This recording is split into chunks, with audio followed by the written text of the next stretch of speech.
दिल्ली में प्रधानमंत्री की शपथ की नई तारीख आ चुकी है, समय भी आ चुका है। मीडिया में इस वक्त मोदी की शपथ और मोदी की नई कैबिनेट सुर्खियां बनी हुई हैं। लेकिन देश हित में सबसे पहले जो खबर मैं आपको दिखाने जा रहा हूं वो बंगाल से जुड़ी हुई है। जी हां, देखिए, बंगाल में चुनावी नतीजे के बाद हालात और बिगड़ चुके हैं और ये वीडियो इस बात का सबूत है। इस वीडियो में कोई बमबारी नहीं हो रही, गोलियां भी नहीं चल रही, पत्थर भी नहीं चल रहे, मारपीट भी नहीं हो रही, झगड़ा भी नहीं हो रहा। लेकिन ये जो लोग आपको दिख रहे हैं ना, ये सभी टीएमसी कार्यकर्ताओं के डर से अपना घर छोड़कर बीजेपी के राहत कैंप में कई दिनों से रह रहे हैं। इनमें से कुछ लोगों का आरोप है कि इनके घर पर बमबारी हुई। कुछ कह रहे हैं कि जान से मारने की धमकी इनको दी जा रही है और इसीलिए बीजेपी ने अब हथियार उठाने का ऐलान कर दिया है। बंगाल में बीजेपी के प्रदेश अध्यक्ष सुकांत मजूमदार ने खुलेआम कहा है, बंगाल में टीएमसी के हमलावर कार्यकर्ताओं का मुकाबला हथियार से किया जाएगा। अगर सरकार हमारे कार्यकर्ता के ऊपर ऐसा अत्याचार करती है तो सरकार के खिलाफ हमें हथियार उठाना पड़ेगा, और क्या करेंगे। बंगाल बीजेपी के अध्यक्ष सुकांत मजूमदार के इस ऐलान का मतलब क्या है? तो क्या बंगाल में अब खून का बदला खून होगा?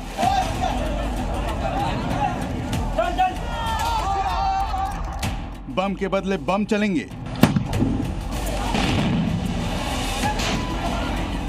गोलियों का बदला गोलियों से लिया जाएगा?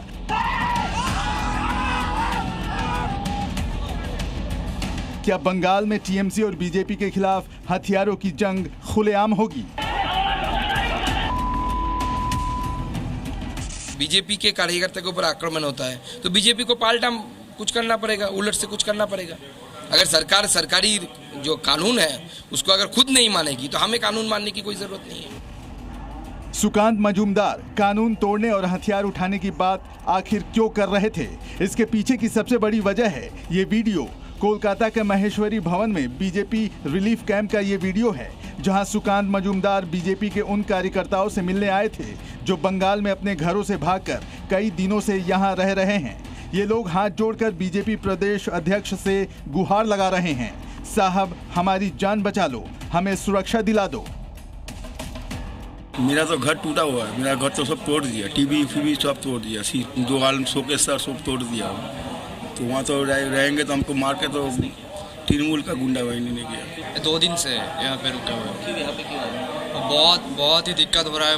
घर में जो बम ब्लास्ट कर रहा है, जो टीएमसी का जो शासक दल का जो नेता मंत्री हो ना, घर वाले भी बहुत प्रॉब्लम है। देखते हैं जो ऊपर में जो नेतृत्व है ना वो क्या करते हैं। बशीरहाट, संदेश खाली, बर्धमान, उत्तर कोलकाता, ये वो इलाके हैं जहां बीजेपी कार्यकर्ताओं पर हमले की घटनाएं ज्यादा हैं और यहीं से सबसे ज्यादा बीजेपी वर्कर अपना घर छोड़कर बीजेपी रिलीफ कैंप में रहने के लिए मजबूर हैं।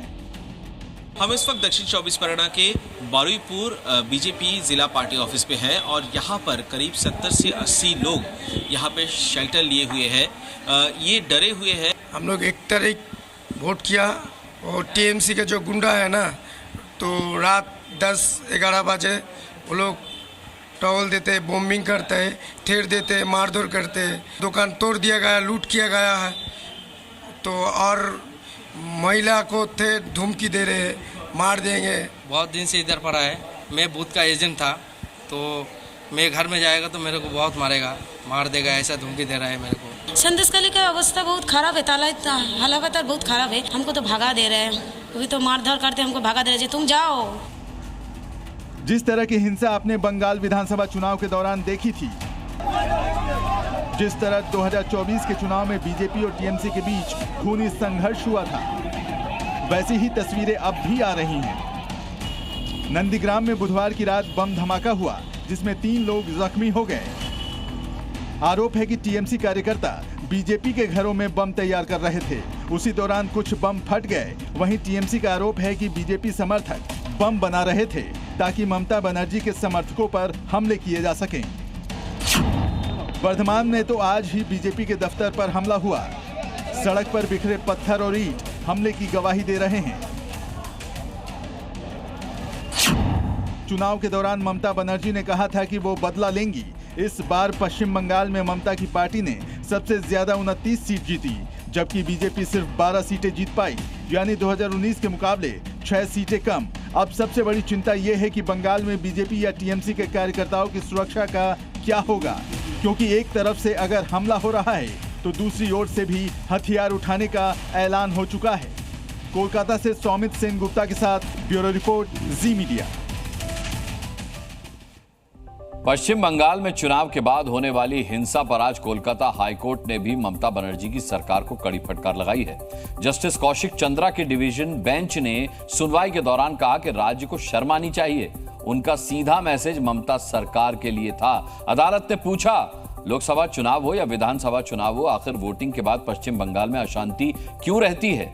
कोर्ट ने राज्य सरकार के प्रतिनिधि से दूसरे राज्यों का उदाहरण देते हुए कहा कि बाकी राज्यों में भी चुनाव हुए, वहां तो कोई हिंसा नहीं हुई, बंगाल में ही हिंसा क्यों हुई? और अगर हिंसा से जुड़ी शिकायतें हुई हैं तो प्रशासन ने उस पर क्या कार्रवाई की, ये भी बताया जाए।